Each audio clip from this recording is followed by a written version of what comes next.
I'll help you out. I'm the NXT champion. You're the number one contender. You never lost your championship. So the way that I see it, if my math is correct, which it always is,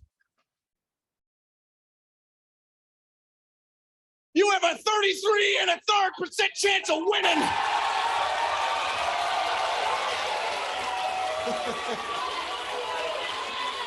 One, two, three. I say we make this match a triple. Ladies and gentlemen, boys and girls, we proudly present this podcast to you in all its glory. They are the bearded wonders, the twin sons from different mothers. He is Blake. He is Sal. And together they are the Blake and Sal Show. And if you're not okay with that, I have 2 words for you. Stay tuned.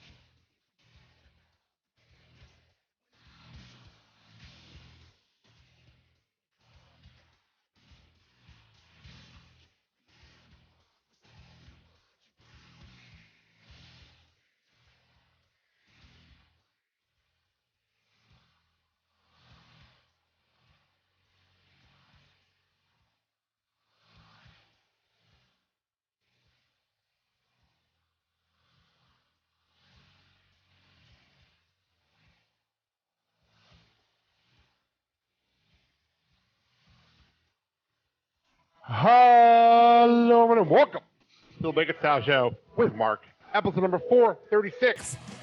I'm your host Blake, and it's my favorite time of the year, hockey jersey weather. I am so damn happy right now.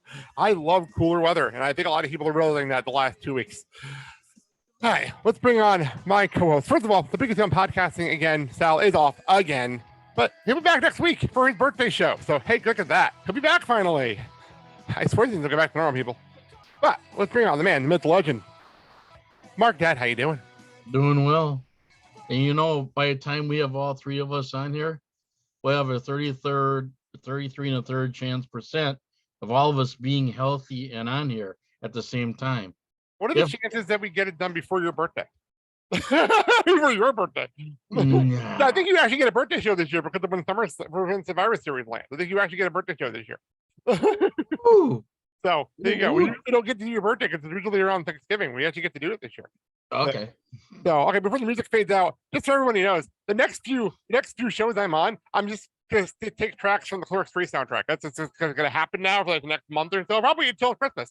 So this is my own worst enemy. I will say, if you haven't seen Clerks 3, see Clerks 3, especially if you've seen the first 2 movies. It is fantastic. And I'll openly admit, I cried in the movie theater at the end. I cried. It was emotional as hell. So I really enjoyed it. But I'll talk about that more on Clerks Minute down the road. We do have someone new on the show today. Mandy's not here today. She's not feeling 100%, and she's got an event this weekend, so I just needed her to take a day off and not worry about us. So she'll be back also next week. But let's bring on our special guest for this week, somebody new, and from the Torch as well. But new person, Dad. It means new theme music. Love doing this part of it. This is my favorite part of the show, bringing on someone with new theme music. And this one's been sitting in my back pocket for a long time. So say goodbye. What is yours now is mine, and I dream broken dreams. I make them come true. I make them for you.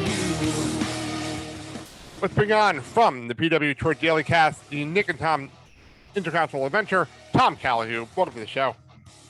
Thank you very much for having me. I also particularly like that you've introduced me using a song that starts with "So Say Goodbye." I was almost at the door like, okay, guys, well, I mean, message received, message received. I get it. I'll just wander off. It's fine. You know what's funny, Tom? I've been sitting on Broken Dreams for years to use that for somebody, so there you go. I've been sitting on that one for a long time. So welcome to the show, Tom. You can tell we don't take it a whole lot seriously here, so we have a lot of fun here. as you can tell. So we'll get into everything. I mean, we'll actually get started on the show, Dad, because we have a lot to get to, and we've been wasting 10 minutes just playing music, so we should actually get started. Support the show and follow the project. You can find the show and other projects we work on at thebeckersouthshow.com. Dad, stay South Park. And you can buy our shirts, stickers, hoodies, and more from our T Public store.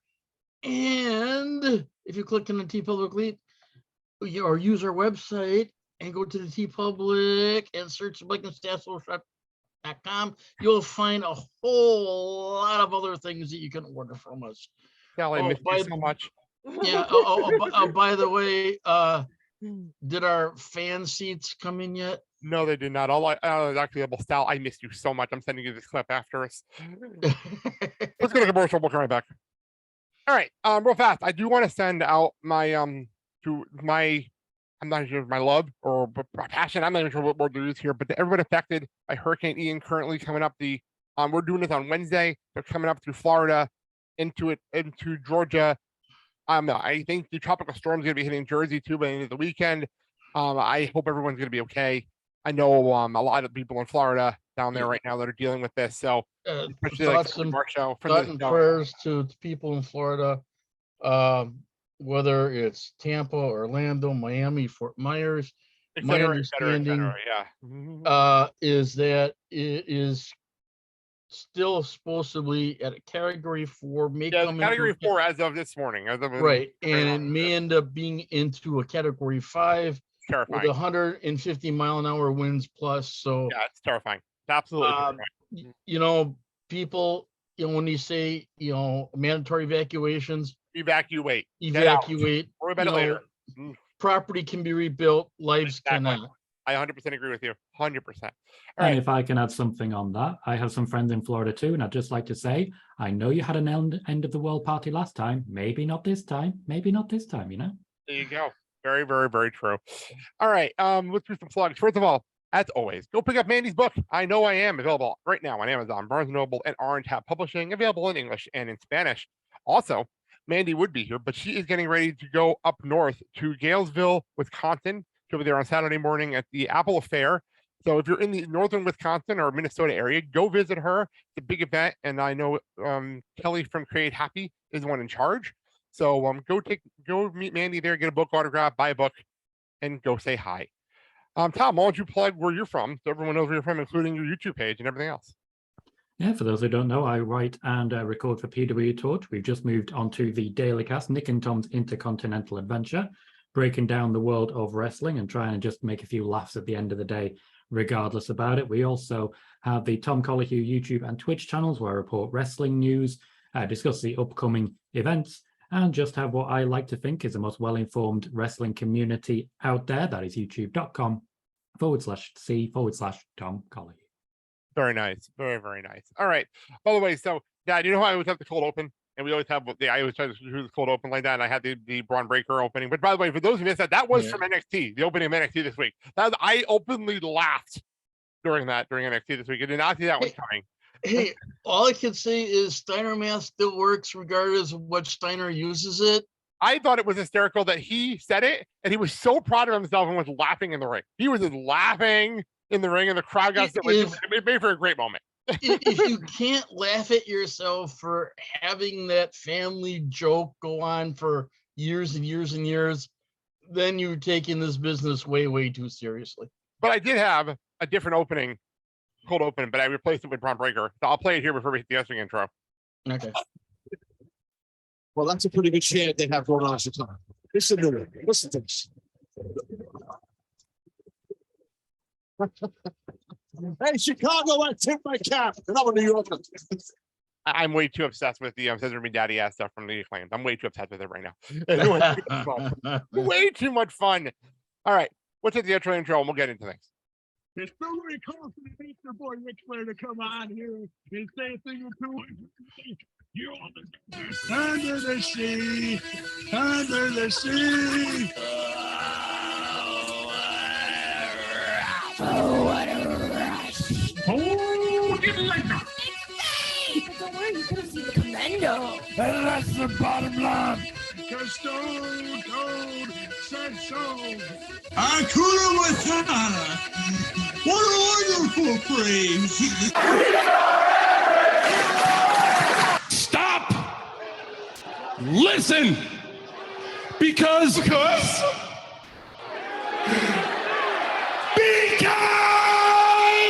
I am Lance Catamaran. Motherfucker, I love professional wrestling. So before we get into things, for that in that wrestling intro, we always have our buddy Kurt Hoffman, friend of the show. He good friend. I just wanted to sell out to him. His dad passed away in the last couple of weeks during our little break the last 2 weeks. I just want to throw out to him, shout out to him. I talked to him personally. He's having a rough time, obviously, but I just wanted to say well wishes to Kurt Hoffman. All right. Tom, before I even get into our news, we know I know for a fact you do cover WWE. Do you actually cover the rest of the wrestling business, or what do you cover yourself? What do you watch? To a certain extent, yes. I get into AEW every now and then, particularly for the big shows, but I have issues with their retention, so I'm not able to really stay focused. And to be fair, this weekend I'll be going down to London to watch New Japan Royal Quest. Nice. So I think exciting. I'm primarily WWE, secondarily New Japan, and then everything else comes slightly after that. Fair But enough. there's a lot of wrestling to watch, and I don't think anyone is has enough hours in the day to watch all of it. No, trust me, I understand. Actually, you know what I just found out yesterday? GCW is coming to Milwaukee, like literally 15 minutes from my house. So I literally, actually, Dad, is right by St. Luke's, is where they're doing it. They're doing the hookah bar, family hookah bar, right by St. Luke. They're doing the show at GCW. GCW, Game Changer Wrestling. Gee. So I'm excited. I'm really, really excited. So I'm definitely gonna take us to that. So first GCW show, because I don't want to go to Chicago. It's like a 2-hour drive to get any show they do in Chicago. So I'm happy about this. So let's actually get into stuff. Before we get to AEW's weekend, I do want to get to some news. Some of the funniest things on social media last week. First of all, Bobby Fish apparently debuted in Impact Wrestling, and the picture became a meme like almost immediately. Because it became people being like, he thought this was going to be his Adam Cole all out moment. Him coming out in Impact Wrestling and thinking everyone loves him so much. Why is Bobby Fish in Impact Wrestling? We don't know. No, we don't know why either. It might have something to do with the fact that nobody else really wanted him. Fair enough. I don't mind Bobby Fish. I don't mind the guy. He got some of the best heat in our couple of ROH shows we went to. So I really don't mind him at the heel. Like, I think Dad remembers this. The main event was like David Richards versus Bobby Fish. For some reason, that main event is the Ring of Honor show we were at. But Bobby Fish had the most heel heat of anybody else on that damn show. Like, it was amazing to be a part of.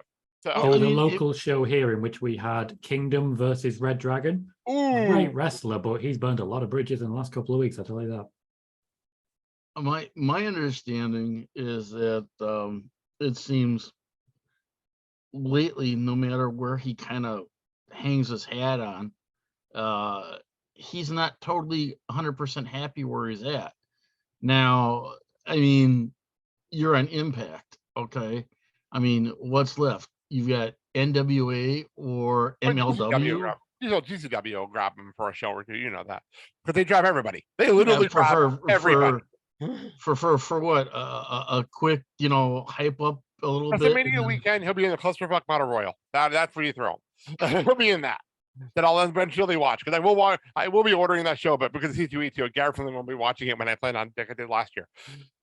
Have him match with Nick Gage and have like fluorescent light bulbs over the place. Please no, no. Obviously, you did not watch the Clusterfuck Battle Royal from last year. You didn't watch that. But real fast, Ruby Soho, she broke her nose during the pre-show of All Out. She had surgery. She'll be out for a bit.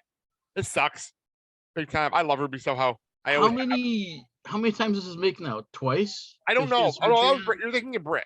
Thinking of Britt who broke her nose twice, I think, at this point. No, I thought also Ruby had another. I don't know. But I blame Kay for this one. That was a rough kick to the nose. That was really bad. I'm sad to see that one go. I love Ruby. I love her theme music. I love her personality. It just sucks that, number one, it happened on the pre-show. And number two, it was just a rough kick in the nose by Tay Conti, who apparently can't control her knees. Apparently. That's what I'm learning. Sammy, watch out.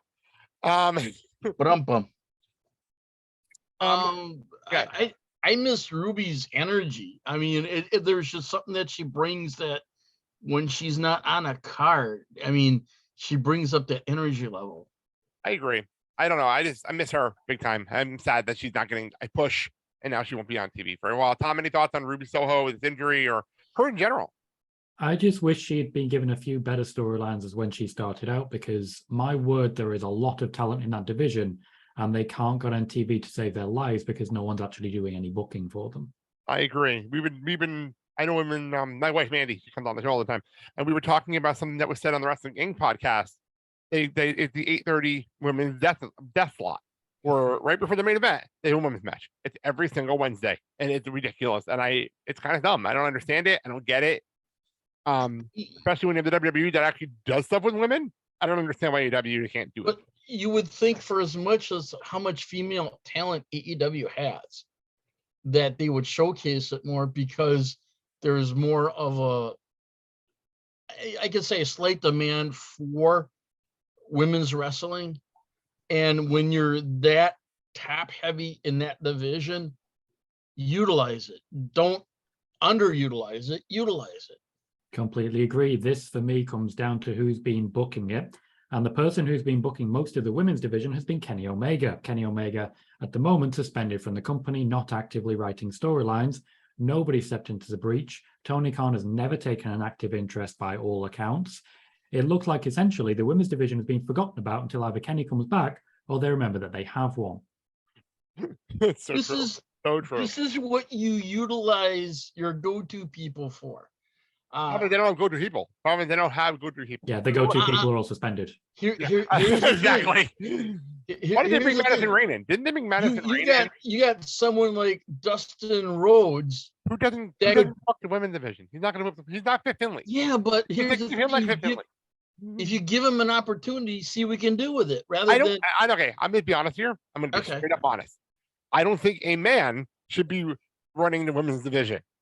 You have Madison Rain. You just brought her in as a coach. You have Serena Deeb. You have Mercedes Martinez. You have all these Correct. experienced women. Why not have them help with the women's division? They're there. You have experience. You have people. The AEW setup is built around having the men practically book themselves. Why is Kenny Omega booking the women? I agree. Right. 100% agree. I 100% this is agree with this that. is where Tony needs to come out of his comfort zone and kind of put on the boss hat and say, I think you would be great to do this. Is he the boss? I know what he I is? hired you as a coach and talent, but you know what? You can be so much more. You know what? After our last show, we're never getting cred for AW press. So Tony Khan the boss since when? The impression that I've gotten from Tony Khan so far is that he built the company and said, okay, guys, make it work, and then basically sat down. Yeah. Our last episode, we pretty much dismissed any chance of ever getting AEW media credits. So we're never getting them ever again after what we did last show. So, speaking of AEW, and we're just going on in the background because we spent our last couple of shows talking about CM Punk and all that weird thing with the Elite and all that random shit. But in the background was Malachi Black, who before All Out, there was word going around that he requested before Grand Slam, said that he was requested his release and that he would take, and then he's like, I'm going to take some time off. But then he was pissed at people for the word going around them why he was taking time off. So then he went on his Insta story and explained that he's not leaving the company. He just needs some mental health time off, which I respect, 100% respect that. Don't get me wrong. But then started yelling at wrestling Twitter, which, not gonna lie, that made me laugh.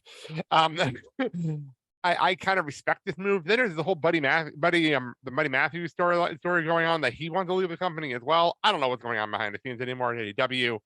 Tom, do you know anything when it comes to the Malachi Black situation? Yep, Malachi Black has history for this. A couple of weeks before Zelina Vega was returning to the WWE, he went on to formerly Zelina Vega's Twitch channel and said she's not returning. Whoever came up with that story is lying. Then she turns up in WWE. He has a habit of doing this. And unfortunately, so far, he's been proven wrong with every single thing that he has said. Now, that's not to say he's going to be proven wrong this time. This is about himself rather than his wife, naturally.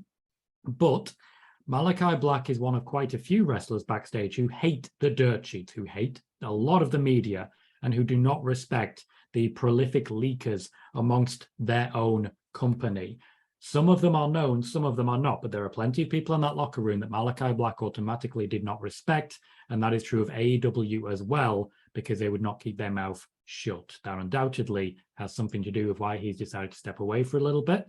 He is a first-hand source, so I'll take his word until proven otherwise that he is taking a mental health break.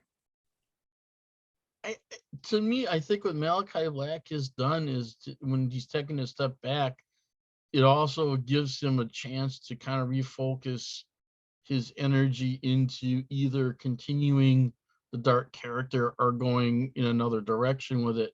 But I think he did it also because being a little bit frustrated, you don't want to get a situation get out of hand where you're basically kicking in the boss's door and saying, you know what, enough's enough, and you get totally frustrated. Next thing you know, you find yourself looking in the outdoor, so to speak. And I think before he would get to that point, I think this is where he's got to take that step back to kind of refocus, re-energize himself and say, you know what, is it really worth it to lose my cool over people that basically I put my faith and trust in and being in charge, or do I see, do I let it run its course? I've actually just had this conversation recently because of some work stuff myself. Sometimes you just get burnt out. And it's just something we all learned in the pandemic. Mental health, a real thing. Mental health is a true, real thing. And if you have issues with your mental health, you need to take a break. I respect it. I always will, no matter who you are. I think Charlotte Flair is doing the same thing currently. She's taking a break. I don't blame her. Yep. You just got to do it. You got to take a break every so often, especially if you have the money to do it. I can't blame you at all. So, as someone who lives with OCD, I completely agree with that. It can be very difficult when you have mental health issues. Sometimes it's a great idea to just take a step away. Even if your mental health is great, sometimes it's a great idea to just take a day off. Step away. Take a day Absolutely. off. We're all entitled to our days off. What I will say about Aleister Black particularly, I'm worried that there isn't that much room for the dark characters anymore. We saw The Fiend not work. We've seen The Undertaker retire. Karrion Kross isn't quite hitting the signs that they were hoping for on the main roster. I think the wrestling world has moved on, and what that means is that the grass isn't always greener. Look at the Dark Order, for example. It ain't exactly very dark anymore. Well, that one I'm not going to give. I'll give them a little bit of a pass because of Brody Lee, and I think the only reason they're still together is because Tony Khan loves them. I think it's the only reason they're still together. Well, but when it comes to Malachi Black, though, I agree with you. I think dark characters just aren't a thing right now, just in general. And that's good. I think it's not a bad thing. We're going to go through phases. We go through phases in the wrestling business. That's how it works.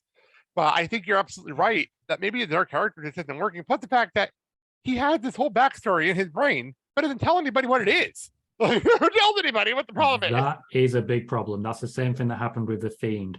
How can you book if you already know exactly what the story is, except nobody will tell you? You've got to communicate with the booker what you want, because they've got to make people available. They've got to handle the knock-on effects. But I think a lot of people are realizing, particularly in AEW, but also in WWE as well, the grass isn't always greener. Mm-hmm. Sometimes a bad situation is just a bad situation, and you've got to find some way to live with it. I think there's truth in with both you gentlemen say that. I think a lot of times when we go and have our different types of entertainment, whether it's concerts, whether it's movies, whether it's going to wrestling shows, I think we want something lighter. I think we want something entertaining. I think we want something to basically point us in that right direction, to get us out of that storm. For so long, we've been in that fog, that funk, that dark cloud, and I think we want someone to lift it up and basically, for whether it's 2 hours, 3 hours, to basically entertain us and basically get our mind out of off our troubles. I completely agree with that. If I can just quickly, I completely agree. Life, particularly, we're struggling here in the UK at the moment, can be dark, and sometimes you just want something to take your mind off it. I 100% agree with that. What I was going to say, that's the reason why I think like characters like Sami Zayn are working so well. That's why Johnny and KO went over so well on Monday. Like, you just want someone nice, good to cheer for. You want to be able to cheer for the good guys once in a while, and it's fun. That's the whole point. Sometimes you need it right now. Speaking of rooting for the good guys, this is my segue to one of the funniest things that's happened in a very long time. So I'm the other night, I'm getting ready to go to bed, and I'm getting these weird messages on Twitter, something about Teddy Long. But I'm like, I'm exhausted. I'm going to bed. And I wake up the next morning, and for some reason, Teddy Long is trending on Twitter. I have no idea why. No idea why he's trending. And I'm like, okay. Anytime you leave someone like that trending, I'm thinking they're dead. Unfortunately, it's how the world works. So click on it, and everyone's freaking out because Teddy Long is apparently blocking people on Twitter. So I'm like, okay. So I decide, let me go to Teddy Long's Twitter page. And guess what? I'm also blocked currently. So I find out this is coming from Teddy Long himself. Apparently, his account was hacked. And apparently the guy went on a blocking spree, and everyone started freaking out, which Teddy Long, by the way, went and said, thank you, because I'm trending. Thank you so much for hacking my account. Because at one point, I forgot what day of the week it was. At one point, Teddy Long and Undertaker were both trending because of this whole situation.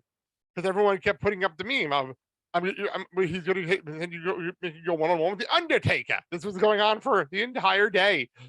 And by the way, the video of Teddy Long that went out made me laugh because he's at the gym. He's at the gym shooting a video on his phone, explaining that his Twitter was hacked, and then he goes and he starts lifting weights. I'm like, what's happening? It's a bizarre story, but I had to bring it up because it made me laugh so damn hard over the weekend. Tom, are you blocked by Teddy Long by any chance? I am not blocked by Teddy Long, no. I'm clearly not important enough. Really, I am. I have no idea how that to have happened. been taken down by Teddy Long. I don't have to go one-on-one with The Undertaker. What a shame. Yeah, I'm the only one apparently on this show that was blocked by Teddy Long. I have no idea why. It was weird.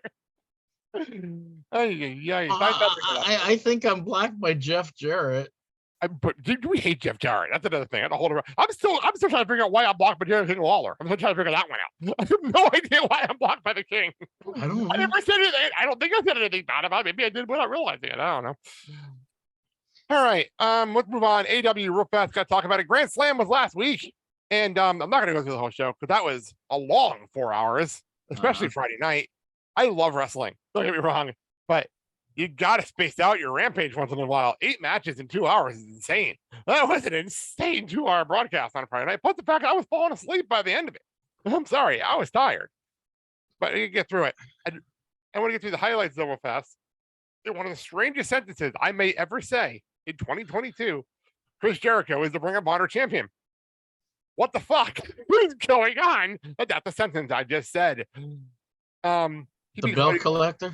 He beat Claudio Castagnoli, but I thought the highlight for me wasn't even the match. It wasn't even the fact that there's a possible feud with Danny Garcia. With the fact on Rampage, he kept talking about him being an honorable champion, which made me laugh openly the entire 2 hours during Rampage. Get your thoughts on Jericho winning the Ring of Honor championship for some reason. Chris Jericho is a difficult one. He's definitely in a good position to be the guy in charge, to be the guy at the top, to be the guy to put the next person over. He worked with Moxley in AEW. I expect they're doing the same at Ring of Honor. But my word, did Claudio get his legs cut out of him in that one. I agree. 100%. I 100% agree. That was weird. Like, I didn't understand what we're doing. I didn't get it. Like, why are we doing? If you really wanted to have a feud with Jericho and Garcia, you could just have them fighting over the Pure Championship, but that would have probably fit the character better. I think that would have fit things better. Well, if you're looking how the storyline is going with Mr. Garcia. Which, by the way, I just want to shout out to Sal again. I know how much you love Danny Garcia. There may be a head-to-head confrontation with both of them yet. I'm looking forward to it. I'm looking forward to it when it does happen. I just don't understand. And personally, yeah, I would like to see Mr. Garcia kind of get a W over Mr. Jericho. I don't understand why Jericho's champion. Again, you could have done the same feud for the Pure title, and it would have actually probably been a little better and not make Claudio look like an idiot.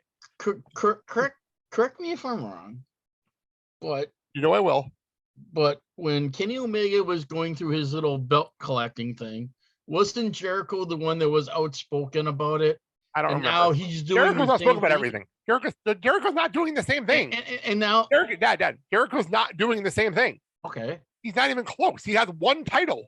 Okay. He has one belt. And he was like champion in 4 companies at one point. Okay. I'm looking not at AEW. I'm looking at in general. He has one belt though. Like, it's not the same. It's not even close to the same. Okay. He has one belt and he's been an 8-time world champion. Okay. Guess what? John Moxley's a 4-time world champion. Okay. So what? It's what it is. So the intention is for Chris Jericho to replace Cody Rhodes in the same way that Cody Rhodes would run with the TNT Championship, have a number of showcase exhibition matches with young and upcoming talent. You've mentioned one there, and essentially just have that become the secondary championship for AEW. They want the Ring of Honor World title to be featured heavily in order to advertise the Ring of Honor promotion, because ultimately Tony Khan's plans for the actual promotion, not that strong at the moment. So they need some way to keep it on TV. The belt being there is the entire reason. That's true. I hope people, by the way, realize that right now, the way the Warner Discovery thing is going on right now, I don't know why people are thinking that they're going to jump on another 1 hour wrestling program right now when Rampage ratings suck and the Ring of Honor doesn't have the cachet it used to have, and Warner Discovery is having a whole bunch of behind the scenes issues right now. Like the issue, as much as anything with the ratings, is that people always forget TV companies look at the ratings from the beginning of the contract to the end of the contract, and those numbers have come down. Yeah, where Dynamite ratings have gone up, respectfully, have gone up, especially in the last month. They have gone up, like they're over 1 million. They've gone up in the last month, up for over 1 million. But if you're looking over the length of the contract, they've gone down significantly. I agree. A million's a great number if you're just starting out, but AEW promised they'd be competition for the WWE, and they are falling fast. I agree with that, especially Rampage. I feel like I'm one of the only people that watches the damn show live. And the only reason I watch it is because we have the TV on after SmackDown, so I just jump over to TNT. That's really the only reason we're watching it live. If it wasn't for SmackDown, we probably wouldn't watch Rampage live, to be quite honest. So anyway, I mentioned it earlier when I played that clip. The Acclaimed won the AEW Tag Team Championships from Servant or Glory. I know a lot of people hate that name of that team. I don't care. I like it. I like most people. I'm happy for the Acclaimed. We were actually very happy in this house.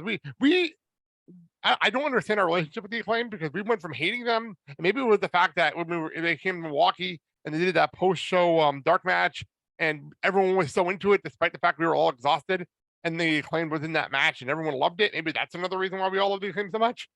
But I'm happy for them to do it in New York on top of it all was absolutely incredible. So, Dad, your thoughts? Let's see where this goes. I mean, I'm all for having different talent to see where they're going to go with not only the storyline but the characters, and see who they're going to take on next, who they're going to bring in their next opponent. I mean, to have one team dominate the scene and always have the title, and you've got other talent in your company that would benefit so much by having a title change, utilize it. And I think they pulled the trigger on it, and I think it's going to be a program that's going to work in their favor. I will say something here, though. I know a lot of people are like, FTR should be tag champions. They have all the other belts. Guess what? FTR, I love FTR. Don't get me wrong. I do love them, and they're awesome. Their theme music is like a freaking guilty pleasure for me. But the Acclaim got over on their own. FTR had WWE history. The Acclaim got over on their own, and they're popular as hell right now. And I cannot blame Tony for changing things and putting the belt on the Acclaim. Tom, thoughts? I think it's a good move. Historically, wrestling is pretty much littered with the idea that you can be so annoying that you become the most popular person on the card. Look at The Rock. He was so annoying. People hated his catchphrases so much, they'd repeat them back to him to annoy him, and completely forget that you're just saying his catchphrases back to him. That's how The Rock started. You can go through his history. You can see him trying the same catchphrase he still does now. Nobody responds. Then people start doing it back to him to annoy him. And then people forget they're doing it ironically. The New Day, more recently, people hated these guys. They hated them so much that they took them to a world record championship reign because they wanted them pushed. They wanted them featured because they hated them so much. We have plenty of that. I'm still hoping for the day it happens to Baron Corbin. Until then, I'm pretty happy with the Acclaimed as champions. I think that's a good call. That's very true. So we'll move on to the women situation. We talked about the women's division in AEW. Well, now, I got to give credit. I have to give AEW credit. They do surprise as well. I did not see it coming. We're watching Dynamite Live, and the music hits, and I'm like, what music is that? You go to this page, and out comes Saraya, also formerly known as Paige, comes out on AEW TV. Did not see this one coming. She comes down to the ring. No one seems to know if she's clear to wrestle or not. Nobody seems to know what's going on here. She's going to talk on Dynamite this week. Obviously, we're recording this before Dynamite this week. Tom, your thoughts? Because I don't know what to think about this yet. I'm still confused. Saraya would not have signed a deal to work with AEW if there was not a guarantee that she would at least be independently checked to be cleared to wrestle. Many different wrestlers, you look at the Edges, you look at Daniel Bryan, for example, as soon as they start getting interest from elsewhere, suddenly the WWE are happy to clear them. That came out of nowhere in many instances. But WWE doctors, since previous tragedies, have been really careful as regards any head or neck injuries to sort of protect themselves from future lawsuits. Saraya was not cleared to wrestle, to my knowledge, when she was first introduced, but she will be assessed, and there is no doubt in my mind we will see Saraya step into a wrestling ring relatively soon. Dad, your thoughts? It's a long time in coming. I mean, for how she had the relationship with WWE and what happened in her injury and how they kind of utilized her, not in her way or her ideas, but their ideas. And I think you could tell by looking at her facial expression at times that it wasn't a good fit. She wanted to desperately get back and do something in the ring instead of being a manager or things like that. She wanted to get back into that ring and basically get her feet back wet again. And hopefully with this new chapter in her life, that it's going to happen. The only thing I worry about is, if you were talking earlier about the women's division in AEW, number one, not a lot of people getting pushed. Number two, I feel like I hope that she knows what she's doing with all the injuries that happen in AEW and all the freak accidents that happen. Like, I'm still trying to figure out how who was it during Rampage? I can't think of her name right now. She's with the House of Black, and I can't think of her name right now. How Julia Hart. Thank you, Julia Hart. How she walked out without being hurt after that table spot on Friday. I have no idea how she walked out of that. Oh, yeah, she just missed. Yeah. Yeah, I have no idea how she That walked out was got hurt. So yeah. in situations like that, I hope she knows what she's doing, stepping into an AEW ring right now. With And if you notice, less structured in WWE. if you notice, the doctors were really PDQ on the scene to make sure that, you know, things were, you know, if she needed medical assistance, they were You there. know what? After the Matt Hardy situation, I do not trust WWE doctors. I'm not gonna lie. I still don't trust them after the Matt Hardy situation. So, all right. Jon Moxley is again the AEW World Champion. I know a lot of people wanted Bryan Danielson to win this. I think MJF cutting that promo against Moxley a week before this kind of predictably said who was going to win. I love Mox. I was actually kind of hoping Bryan would win too, so Mox can go on vacation. But that obviously did not happen. Other couple of notes with that, MJF's poker chip that he's carrying around apparently can now be used as a Money in the Bank cash-in, which I think is stupid as hell, but sure, okay, let's go with that. And Hangman Page won the Battle Royal to become number one contender. So that is also a thing. Tom, your thoughts on all this stuff? MJF would undoubtedly have been walking straight into a feud with CM Punk. That was definitely the plan.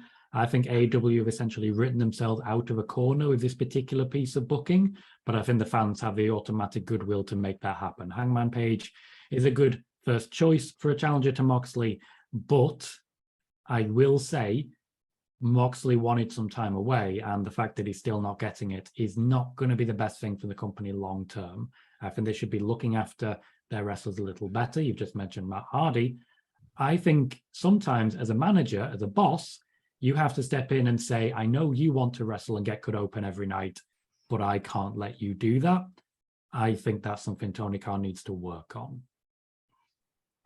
I think I respect Mox for dropping his plans and coming back to the company when needed after Punk. I respect that. I get it. But I think it was up to Tony to say, fine, you're going to be in this tournament. We'll get you in the title match, but you're not winning the title. You're going on your vacation. I think that's what a good boss does. That I think you should have done. But I think, and Renee's probably like, why? Mom, Dad, I have to answer this. Yeah, The thing that I think that at least I'm looking at it in a positive life, if that wrestling organizations hopefully have learned from the past that, okay, you have your workhorses, you have your fan favorites, you have people, your go-to people, but you also have to realize that they have a personal life. They either want to start a family or they have families that they want to spend time with. I mean, if you look at wrestling in the past where they've worked 300 and some days and maybe have 10 days off at the most in some organizations, and they've had divorces, strained relationships with their children. I think hopefully that now wrestling organizations have learned that, hey, not only their talent, but their people, they're human beings. They have wants and needs just like I do.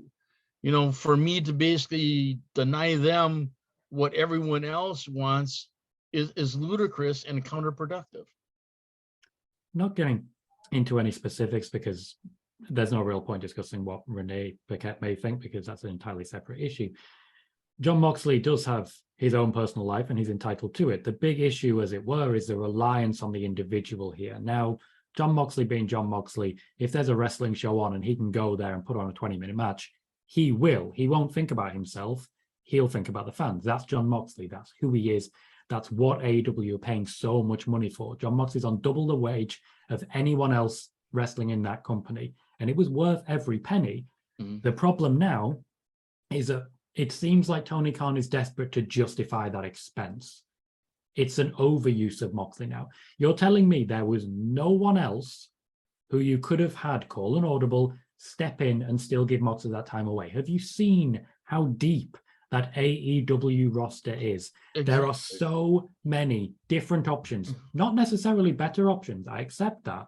Mm-hmm. But there are so many different options that have just been ignored and told there is no point having you involved. It could have gone straight to MJF. Yeah. It could have gone straight to Hangman Page. Yeah. You've got Bryan Danielson. You have a whole world of people who could have taken that opportunity, right, and that would have helped them get over.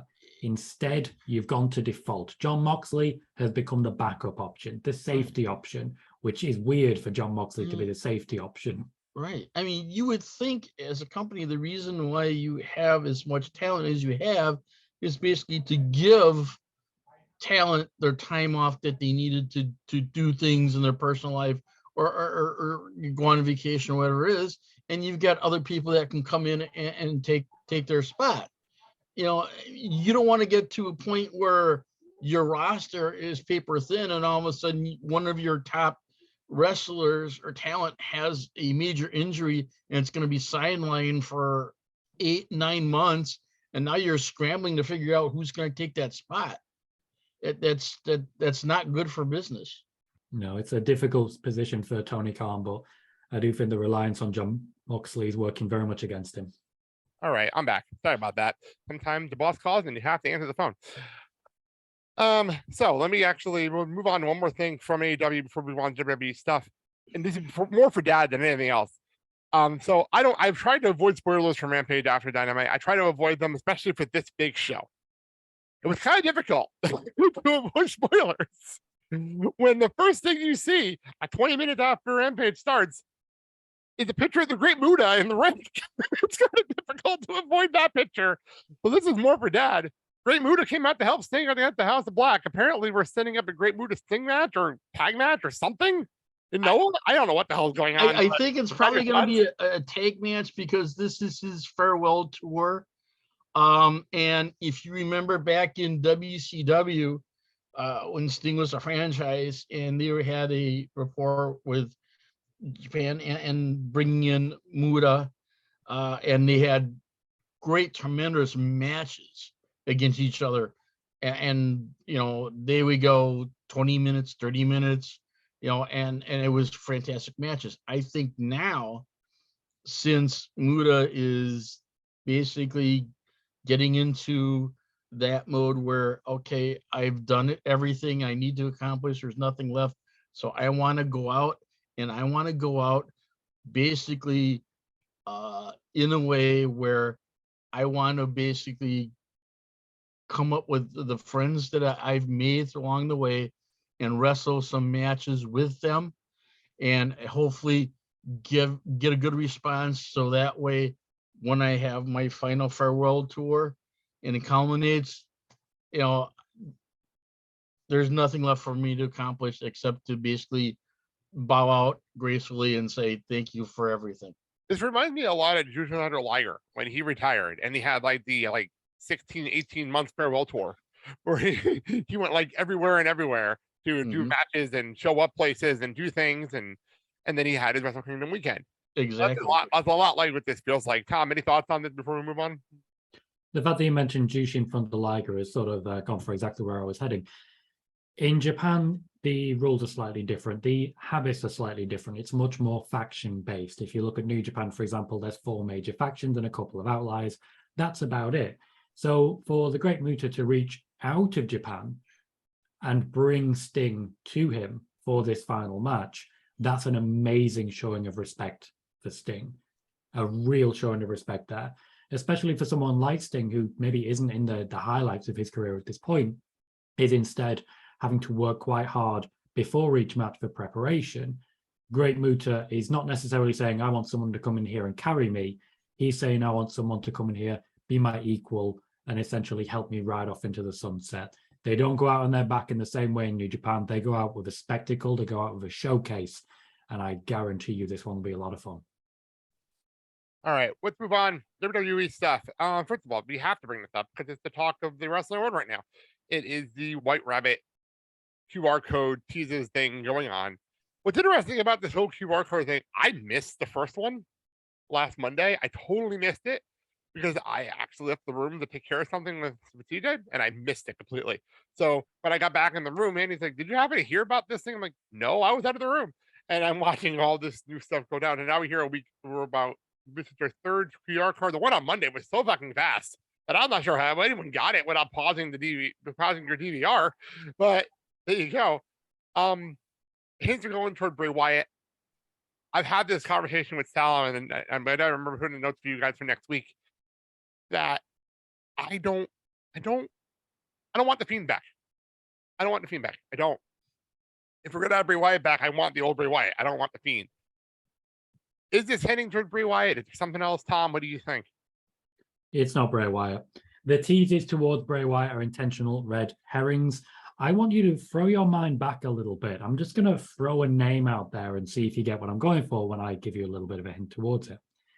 The SmackDown hacker had a habit with QR codes, particularly with games and coordinates. This is exactly how Mustafa Ali got his point across way back when. The fact is, the teasers are for Bray Wyatt. They're also for Edge. They're also for Karrion Kross, who was known as a White Rabbit in Lucha Underground. They are for innumerable wrestlers. But the actual way the message is being sent is the most anti-Bray Wyatt thing you could possibly think of. Imagine the Fiend speaking in QR codes, because that's what people are saying here. It's not the Fiend. I've just thrown a name out there who certainly it may be, but it's not the Fiend. Though what I will say is that if you're regular on my YouTube channel, you'll know a lot more about the Fiend right now than you did 2 weeks ago. That was a shameless. Well done. Well done. Dad, your thoughts on all this? I don't even know how much you're paying attention because you're home for Roaring Raw, so I'm not sure how much you're paying attention. I didn't think at all that it was being related to Bray Wyatt. To me, I think they're way off. They're like Tom said, you know, it's not.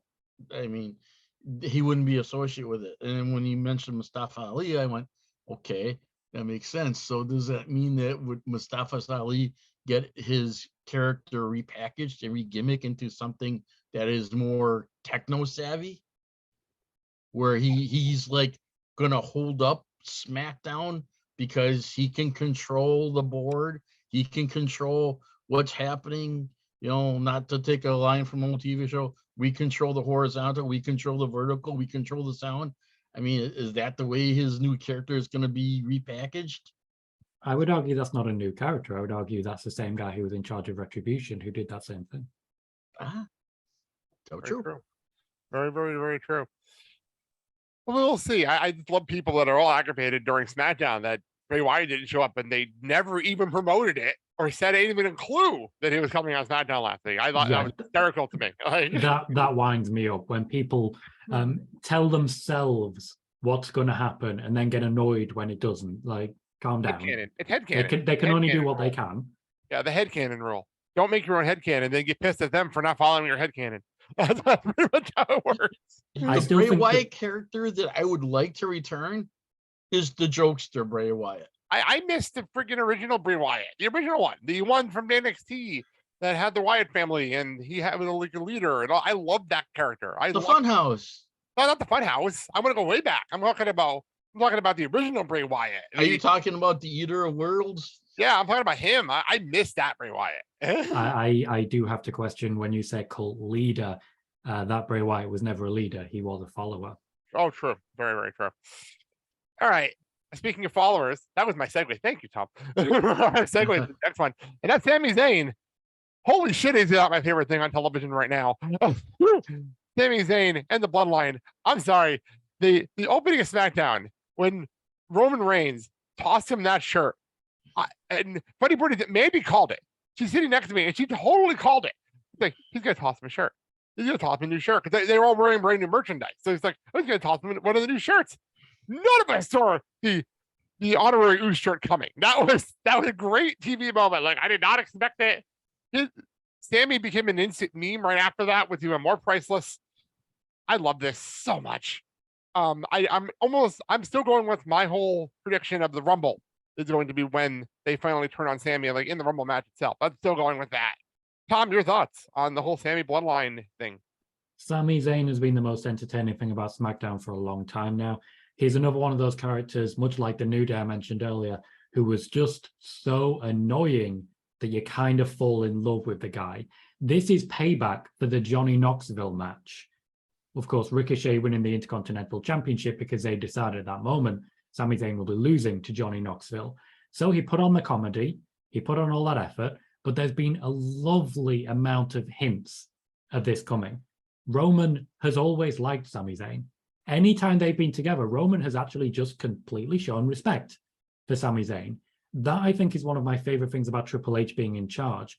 There are actually hints before things happen, just to suggest that this is happening. Quite a few people in the chat when we were doing our watch party saw this one coming because Jey Uso doesn't like Sami, that's true, but Roman actually does. And in fact, everyone else does. Even Paul Heyman kind of likes having Sami around, even if it's just as a meat shield, a body to throw in the way when someone else is going to get hurt. I want to throw a concept at you just briefly, bit of fantasy booking, what can I say? What if it's not Sami Zayn who gets turned on? What if it's Jey Uso who gets turned on, kicked out, and then much like Batista and Triple H way back when, comes looking for revenge? That'd be intriguing. That'd be intriguing. Made event another show with, but an actual show, not a Thunderdome show with Jey versus Roman. Now that would be intriguing. Look, I'm bringing it all full circle. Bringing it all. Not only shake up the bloodline, but shake up the family. Wow, that would be a whole full circle moment to actually have Jey versus Roman in front of an actual crowd. And then who do you have? You got Solo that steps into his place. Yep, pretty much Solo steps into his place. But if Jey actually does win championships, well, he's on to something else entirely. True. I also do like the idea that a lot of people have been throwing out there, having Sammy get kicked out, but have him team up with KO and have him beat the Usos. Yeah, would love that as well. I love that idea. I've always been a huge Sammy and KO fan, going back to Ring of Honor. So it does not surprise anybody that I'm all for that. Was Sami Zayn in Ring of Honor? Oh yeah. El Generico. Oh wait, you're right. No, Generico was you're in right. Ring of You're right. Honor, El Generico is in Mexico with his orphans. I completely forgot that sometimes. Yes. You're absolutely right. Yeah, I thought I'd missed something massive there. The Sami Zayn address. I stand corrected. I stand corrected, Tom. You're absolutely right. Well, I was good in my Ring of Honor law. What can I say? I do want to say though, I want to give a shout out to another podcast I listened to. I don't know if you listened to How to Wrestling. They did some episode. They did break down characters and everything else. They did an episode about El Generico, and then the next episode with Sami Zayn. So I respect them for doing that. It's really cool. That was like last year they did that. That was really cool. Anyway, so back to Raw this week. We had Candice LeRae surprise everybody. I did not expect to see Candice LeRae on TV. I expected to see her, but not yet. I figured it'd be a little while, so I wasn't sure if she was coming back right away. And having Candice LeRae show up on Raw, I popped. I'm not sure how much the crowd reacted because that crowd was weird on Monday for a Canada crowd. It was a very strange crowd, but I thought I was really cool. But funny part is I'm sitting, and apparently in the building they were teasing a Nikki Doudrop match in the building. Yeah. That's what I heard, and I'm like, okay, that's interesting. But then when Nikki's in the ring, I'm like, okay, cool, have a match. And then when Candice's music came, I recognized it immediately, and I looked up at the top screen, and it said Poison Pixie, and I'm like, oh shit, it's Candice LeRae. I was happy to see her. It was exciting. I don't know what's gonna happen now, but I like the fact that she's automatically joined up with Bianca and them. I thought that's really cool. To put her in the Bailey storyline also. I mean, I like that. And I'll tie it together here with another thing on my notes here. Am I the only one that's truly enjoying Damage Control, or is it because of my absolute bias for my girl Bailey? I'm not 100% sure. Tom, your thoughts, Candice LeRae, Damage Control, your thoughts on the whole thing? Quite a few thoughts on this one. Firstly, as regards Candice LeRae, it's really funny when I hear people say that nobody saw this one coming when it comes to Johnny Gargano and Candice LeRae. You should probably be checking out spoiler warning on the Tom Colohue channel, or you may have known something else about it. As regards the crowd, not really giving her the respect it's felt she deserves. A lot of people who regularly watch NXT expect that everyone else also regularly watches NXT. A lot of people genuinely had no idea who Candice LeRae was. That needs saying. There is a very, very hardcore NXT audience. They're very loud, but they do not represent the average fan. Johnny Gargano, much more well-known figure. Also, he didn't get the biggest reception either when he returned. I think that does need mentioning. I think she's a very good addition to the roster. Very experienced, very good seller, very talented wrestler. Can obviously dovetail in with Johnny Gargano as and when needed. Maybe she should have done better on SmackDown, though. That said, they don't keep couples separate when it comes to the brands, so I get why she's on Raw. I think she can add a lot, but I think this women's roster is getting very, very bloated on Raw and very, very small on SmackDown. Because you asked about Damage Control, in no way do I think you're the only person enjoying their work. They have been the center point around which everything has been booked since SummerSlam. And I, for one, am loving it. Massive Dakota Kai fan right here. So glad to see her back. And so glad to see her kicking people in the face like we know is good. I just know I know I listened to the Torch Audio with Keller having issues with Bailey's character and having issues with this. I know Jason Powell over at Pro Wrestling Torch, over at the .net, same thing. I think Zach Hader said the same thing this week. And I'm just like, I'm enjoying it. I enjoy the whole thing. I don't get it. Again, I am openly biased when it comes to Bailey. I'm not gonna lie. I love her. Dad, your thoughts on all this stuff, Candice and Damage Control and all that? Well, we'll take Damage Control first. I think with your girl Bailey, yeah, she has really taken on the persona of female heel quite well, and she's dealing with the fans, whether they love her or boo her or whatever. She's taken it really well, and of course she gives the rebuttal back right to them. Now, I do think that Damage Control is not going to be just kept at the 3. I do see another member joining Damage Control. Who that is, I have no idea, but I do expect another member to join Damage Control. Then again, you're the same person that likes to tag people for no reason, so I don't know. No, I see another member joining Damage Control, because then basically what's gonna happen is as Bailey wants to get to that brass ring again and get the championship at Extreme Rules, yeah. That gives it her freedom, and you have another member come in, and you still continue Damage Control under her leadership, but you have another person come in. Plus you have War Games. Yeah, I have a little bit on this one.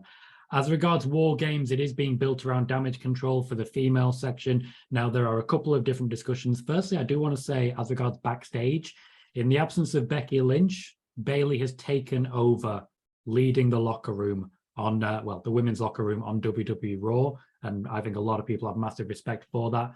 Becky Lynch is expected back relatively soon, may make War Games. So the fact that you've seen 4 standing against Damage Control may soon be 5. There are a couple of names that are being thrown out there that could potentially be added to Damage Control. One I'm really enjoying talking about that wouldn't happen soon but would happen later is Liv Morgan, considering how she's been received by the fans lately. There's a bit more of an edge to her. But 2 more names that have been mentioned that could be joining for War Games would be Sasha Banks and Naomi. Okay. Before I even get to them, I will say something about them. I have Liv on my thing. I don't know if she could pull off being an actual full-fledged heel. She would need to. Bailey would be doing it for her. True. Very, very true. I don't know. I don't know. I don't see. I know a lot of people are talking about her currently as champion. I'll go back to your Sasha and Naomi thing. I do want to discuss that. But the whole thing with Liv currently, again, and we joke about this on the show all the time. When Tom, you probably hear Elmwood Park, New Jersey. Have no idea where Elmwood Park, New Jersey is. That's literally next to my hometown in New Jersey. So for me, she's a hometown hero practically for me. I love her for that. But as a champion, I don't know if she's working. I don't know if it's working as it should be. I don't know if they're letting it work. I don't know if they're doing it right. I don't know why she keeps shooting with freaking Ronda and Shayna, because then it's like, well, now we have to have her beat these mega MMA stars. I don't understand that. But I don't know. As for Sasha and Naomi, I think they have to come back soon. They have to come back soon. And you're right. I think it'd be perfect. Becky's coming back. And you have Candice. Then you have 5. So then Bailey would need 2 people to have a War Games match. And that would bring in Sasha. That actually makes perfect sense. I didn't even think about that till you said it. I didn't even think about it. Because that makes perfect sense. Because then you have a 5-on-5 War Games match. And of course, Bailey would go to her best friend to help her in this situation. Oh, that makes perfect sense. Wow, I didn't think of that. Just thought I should throw that one out there. As regards what you've said about Liv Morgan, I agree that she should not be continuing to work with Ronda and Shayna, but I don't see her being champion for very much longer. She's been booked to essentially be weak, to be scared, and to run away. Extreme Rules, just the match type, should put an end to all of that, but I do think it's going to be too little too late. You know what this reminds me of? The way they're pushing Liv reminds me of the way Rey Mysterio was pushed as world champion, where he won the title, everyone loved it, and then they just pushed him to shit. The whole title reign is terrible. Like, looking back at it, it was bad. I'll never forget the awful, like, they threw like the Great Khali at him for some reason. Like, it was terrible during that run. So that's what this reminds me a lot of, actually, with that first world title reign by Rey.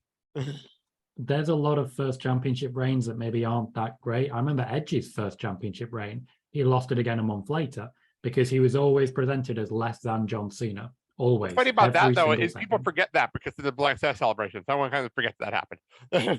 And the many championship reigns that came since. But yeah, if that's what you want to focus on, you go right ahead. Exactly. I'm just throwing that out there. People forget that he did lose the belt like at the Rumble immediately after cashing in Money in the Bank.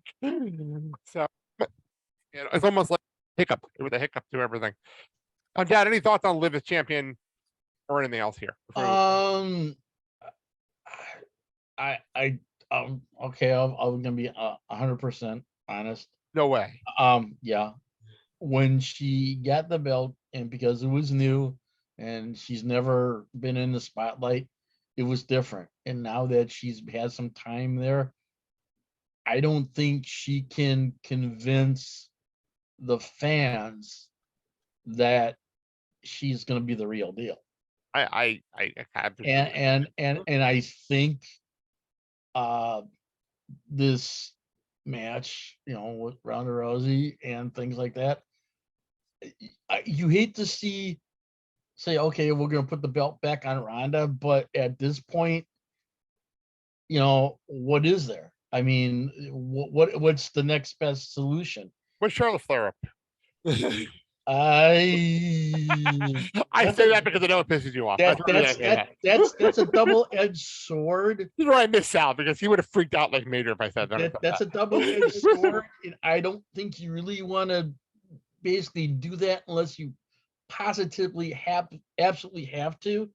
And at this time, there's there's got to be other women's talent that you'd want to step up to basically be in the spotlight. Okay. I think what happens next is more telling. If Charlotte wins the championship from Liv rather than Ronda, then Liv has got more championship reigns coming, because Charlotte would ensure that Liv gets cheered because it's Charlotte. Everyone hates Charlotte, in kayfabe, I should say. Whereas Ronda, she's more of a face right now. You're getting a bit mixed signals. My concern is for the second championship reign of Liv Morgan, because Carmella was a SmackDown Women's Champion for quite a while. She beat Charlotte twice, much like Liv keeps saying she beat Ronda twice. The difficulty you've got is that Carmella has not held a championship since, 24/7 notwithstanding, because let's be fair, it doesn't really count. That doesn't count. Becky Lynch also lost her first championship, and it took a long time for them to actually even look at her again and say, oh, we could give her the championship again. She was supposed to be taking on Asuka. Asuka as a face, Becky Lynch as a heel at WrestleMania 35. Instead, she ended up, because of fan support, going straight into winner take all in the main event. Very different scenario. Now, is Liv Morgan going to be a Carmella, or is she going to be a Becky Lynch? That really depends on the match against Ronda. This is right. I wish that WWE had a women's mid card, because that would be perfect for her. She'd be the lead of the mid card, but there's no real mid card in the women's division in WWE, unfortunately. You know, that's where she'd be perfect. I don't for instance, you have the mid card champions like Gunther. He's a perfect mid card leader, absolutely perfect there right now. The main event team is what it is. I think it would be perfect for a mid card if they had one, but they don't. So there is a mid card championship in the women's division. It's the tag championships. True. This is where you need someone like a Sarah Logan, or let's go back to the original insane Nikki Cross to come out and challenge. I understand Nikki Cross, but where the hell is Sarah Logan come from? That's a random one for the name. I get the analogy. You need people that Liv can beat.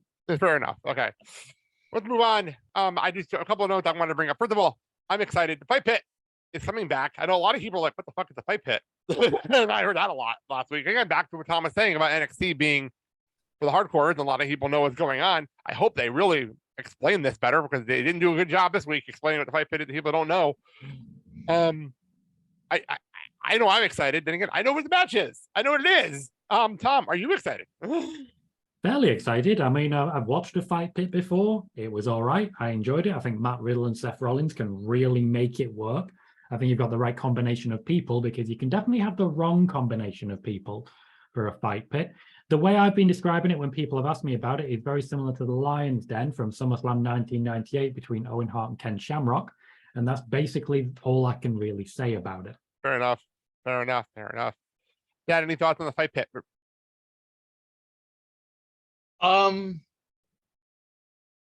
It's, you got to have the right two people, and I think they've got the right two people, and if done right, this could be a very successful match.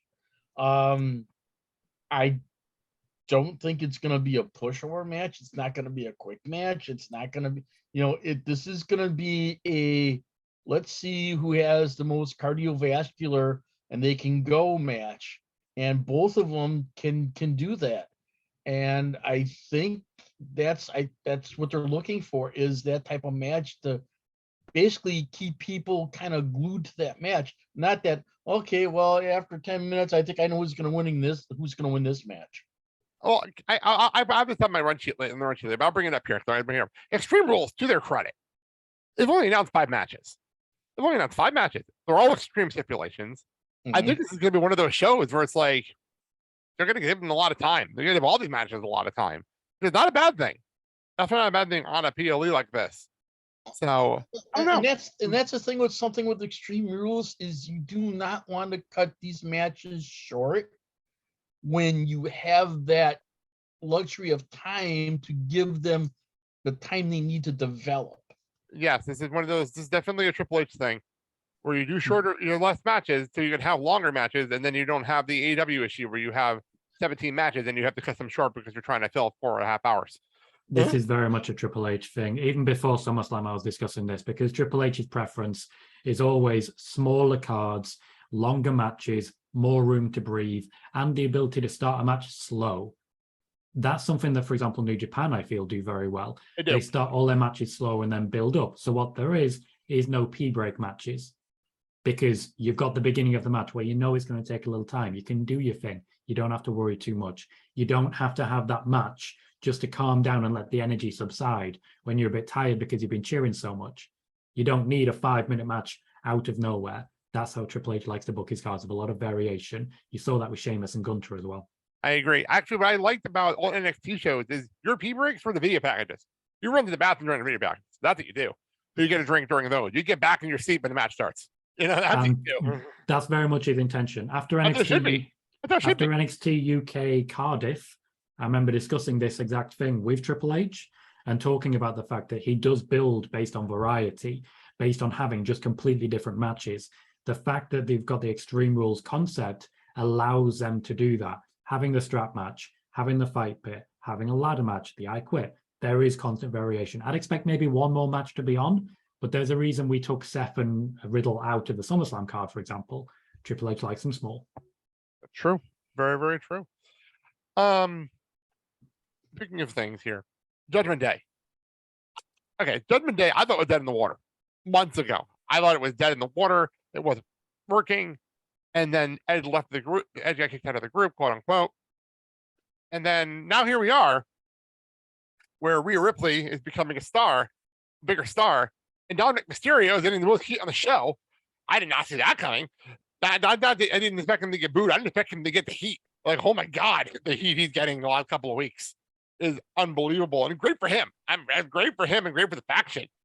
I'm actually really excited for how much this group has improved and kind of grown up a little bit now that Ed is no longer part of the group. Tom, your thoughts on Judgment Day? Judgment Day, I feel, have landed really well. You've picked out Rhea Ripley there, and I think that's absolutely fair. She's showing what she's all about pretty much on a weekly basis. I also have to show enormous respect to Dominic Mysterio. He's not that experienced, first and foremost. I wasn't convinced that the heel turn would work until it happened, and I just feel he left enough room to breathe. I also have to show respect to someone who literally changes his entire personality, his entire ethos of life, because as it turns out, he's not just getting beat up by the girl, but he likes getting beat up by the girl. So I'll turn on you, on my dad. Fine, whatever. Yeah, I get it. I get it. Respect for that. It's weird, but I like it. Like, I think this is awesome for him to have this on television. Dad, your thoughts? You know, you want to see where this is going to go, and you just can't wait to see another Judgment Day match. And I think what it is especially since Rhea Ripley is Dominic's eager to please, to stay in good graces with the Judgment Day. So what better way to do it by pleasing Rhea?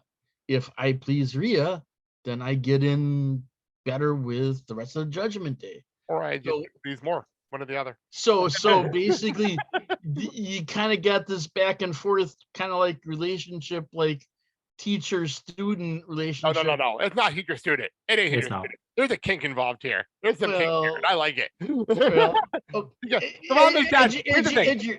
Dad, I want to say something. I don't say Okay, go ahead. just straight up, especially after I'm looking at the time. We have to end the show soon, but Okay. after NXT this week, and I don't know if you saw it. I know you were in 100% during NXT.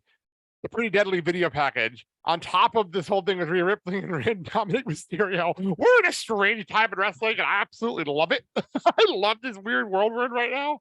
That they could have that weird Pretty Deadly video, probably. And I said this I texted Sal because Sal wasn't watching NXT, and I said that might have been the most queerest thing I've ever seen on WWE programming in years. It might be one of the most queerest things I've seen on TV, and I like Effie.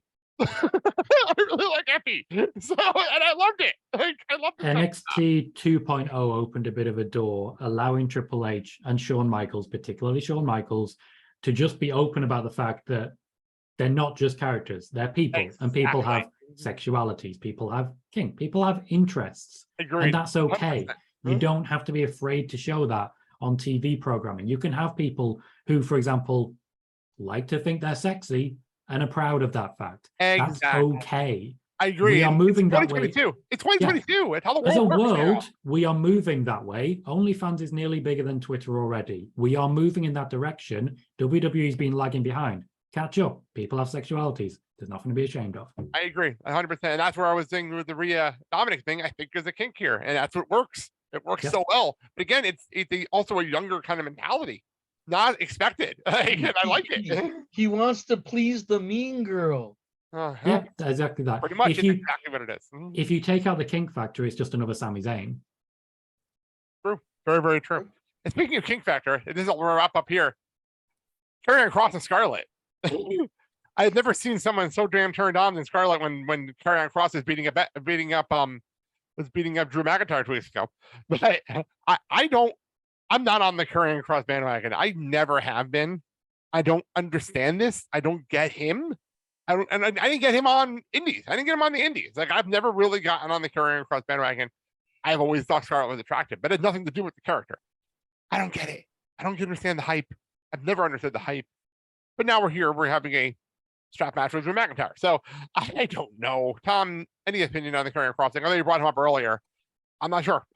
Karrion Kross's return has not been good. It simply hasn't been good. He walked into the company, challenged Roman, and then forgot that he challenged Roman.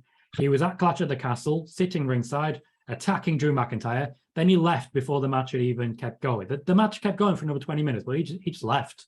We don't know why he was there. We don't know why he left. He was there purely so that Drew doesn't look too weak. And I feel this is the problem right now. I'm confident Karrion Kross will pick up the win, just because you can't have him lose his first match in the way that he's been built. But Drew McIntyre is not selling for this man. And I don't think that's because he doesn't want to. I think that's because he's been told not to. When he first got the sleeper locked in, first off, it's a sleeper. Let's not pretend otherwise. When he first got the sleeper locked in, Drew McIntyre just did not go down. He just didn't. This whole situation with fireballs and low blows, where Scarlett had to ad-lib a low blow just because Drew McIntyre did not sell the fireball, he was still supposed to. He just chose not to. Didn't really work out. Karrion Kross spent the entire latest SmackDown just getting beaten down. And his entire feud with Drew McIntyre, he's just been beaten down. Verbally, physically, he's completely out of his depth. And I've got to blame the booking mostly for this, because if Drew McIntyre would just sell a bit more, you might actually start to see a threat from this guy. At the minute, the only thing worth really watching is facial expressions from Scarlett. I can't believe the sentence, he no-sold a fireball with a thing you just had to say. But that's the thing that happened. Like, that's the thing that happened. Like, I always joke around. I love pro wrestling because you get to say weird sentences, and no selling a fireball might have been one of the strangest sentences you're going to say. No. I've been talking many years about the guy who how to describe it. We all know it, but it's when Mae Young gave birth to a hand. Of course, yes. There's no sugarcoating that. No, but I'm just saying though, I love when we can say random sentences that only work in pro wrestling. I love that kind of stuff. Yeah, I still remember. I talk a lot about when Steve Austin was nearly embalmed alive. Less people remember that, but it was a thing. Pro wrestling is weird. Yeah. Guys, your thoughts on all this? I figured with Karrion Kross coming back and basically having hair and getting a little bit more maybe edgier and having a different type of finisher, that he would kind of win more people over. And it's or win me over.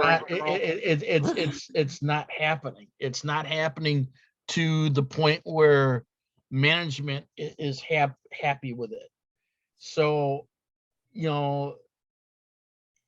push comes to shove, what do? Do you basically say, okay, we'll still like give people that will sell and basically lose to him, or do we take it another direction? Do we just scrap it completely? I don't know what idea. I think people are hung up with Drew because of his coming and how basically saying the first time he was with WWE, how basically he was very we know the story. We know the Drew story. Yeah, and everything. So now basically this is Drew's second chance of doing it right. or a third chance, whatever. we're at this point. But here's the thing: is he the one that knocks off Roman? Yeah, at this point, no. At this You point, know? no. If it didn't happen at the last show, it's not going to happen. That was the night to do it, and they didn't do it there. It's not happening anytime soon. I don't think it's going to happen anytime soon. Yeah, Drew McIntyre was never winning that championship. It was hilarious seeing how many people really fell for the concept and the pageantry. Drew McIntyre never stood a chance. I'm going to end with this, Tom. We've been for years, and I say this to people because I just want to make sure when I make fun of Dad for this, it's not something I'm just making fun of him for. For years on this show, Dad was picking Roman Reigns in every single solitary match. Every match, no matter what the match was. Which is And that. then he became the tribal chief. And he's been picking against him for 2 years. Because here's But the that's why I thing. laugh. Because he's been picking against I him. like for the past Roman. years. I like Roman, the underdog character. But it's after he gone. split from It's the gone, though. Shield. But it's gone. It's gone. The tribal chief's the thing. Yeah, but the It's been tribal 2 chief, years. the tribal chief, 2 years. the tribal chief character is like, to me, same old, same old. It's been 2 years. And it only gets If you better. want You know, to root you- for the you got- good guy, you go right ahead. I know. I have no You know, problem rooting for the good guy, but it's just funny to me. it's- It's been 2 years now. We're doing the same bit with him. It's a good thing to fight your own battles, but when you have your family fight your own Like everybody battles, else, like every heel in the history of wrestling. Like every heel in the history of wrestling. well, Just if you're saying. gonna be the tribal chief, be the tribal chief. Okay. Well, end on that note. That is it for things. Dad, what are we closing the show with music wise? Hey, we're gonna be closing with a song from Josh Groban. I Can See Clearly Now. that a new It's a album? little spin on the old song with little Zydeco to it. So if you're into Zydeco, you're gonna love it. Is this off his new album?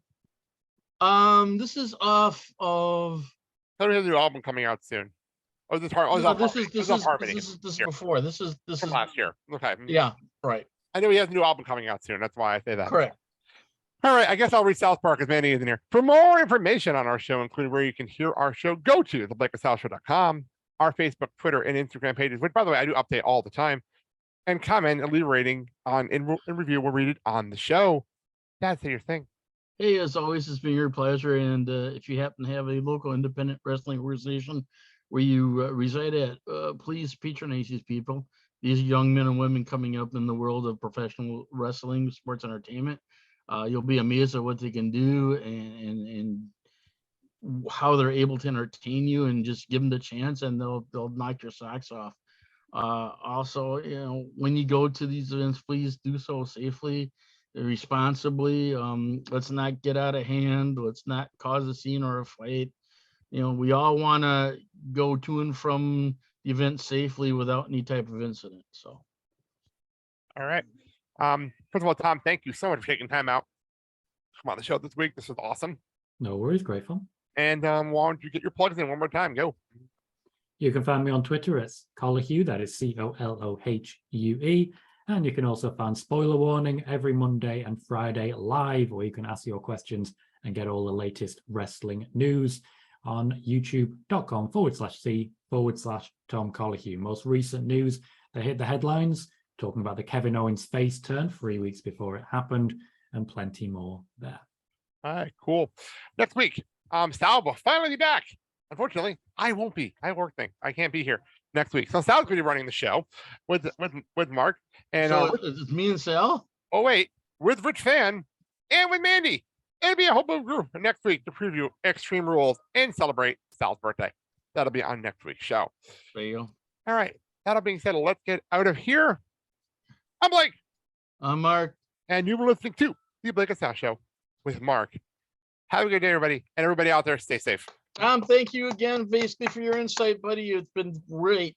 We'd love to have you on again.